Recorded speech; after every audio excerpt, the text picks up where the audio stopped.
Hi అండి. Welcome back to my channel Anu's kitchen and blogs అండి. ఈరోజు వీడియోలో సింపుల్ స్నాక్ రెసిపీ పల్లీ పకోడీని ఎలా తయారు చేసుకోవాలో చూద్దాం రండి. చాలా ఈజీ, టేస్ట్ కూడా బాగుంటుంది. దీనికోసం ముందుగా ఒక బౌల్లోనికి 2 కప్పుల వరకు వేరుశనగ పప్పు తీసుకోవాలి. అదే కప్పుతో 1 కప్పు వరకు శనగపిండి తీసుకోవాలి. అలాగే ఇందులోని అరకప్పు వరకు బియ్య పిండి తీసుకోవాలి. బియ్య పిండి తీసుకోవడం వల్ల పల్లీ పకోడీ చాలా క్రిస్పీగా వస్తుందన్నమాట. అలాగే అర టీ స్పూన్ సాల్ట్ని, 2 టీ స్పూన్ల కారాన్ని వేసుకోవాలి. మీకు కారంగా కావాలంటే ఇంకొద్దిగా కారం వేసుకోవచ్చండి. ఇప్పుడు వీటన్నిటిని కూడా బాగా మిక్స్ చేసుకోవాలనమాట. ఈ శనగపిండి అంతా కూడా బాగా మిక్స్ చేసుకున్న తర్వాత కొద్దిగా వాటర్‌ని యాడ్ చేసుకుంటూ పిండిని కలుపుకోవాలి. మరి వాటర్‌ని ఎక్కువగా వేసేస్తే లూజ్‌గా అయిపోతుంది. అలాగే పల్లీ పకోడీ కూడా సాఫ్ట్‌గా వచ్చేసి అంతగా టేస్ట్ బాగోదండి. ఉల్లిపాయ పకోడీకి పిండిని ఎలా కలుపుతామో గట్టిగా ఆ విధంగా కలుపుకోవాలనమాట.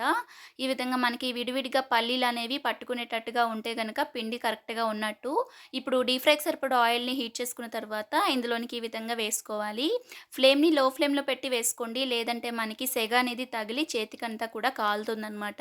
ఈ విధంగా వేసుకొని మీడియం ఫ్లేమ్‌లోనే క్రిస్పీగా అయ్యేంత వరకు కూడా ఫ్రై చేసుకోవాలి. ఒకవేళ త్వరగా వేగిపోతాయి కదా అని హై ఫ్లేమ్‌లో పెట్టి వేయించామంటే గనక లోపల పల్లీలు మాడిపోయి టేస్ట్ అస్సలు బాగోదండి.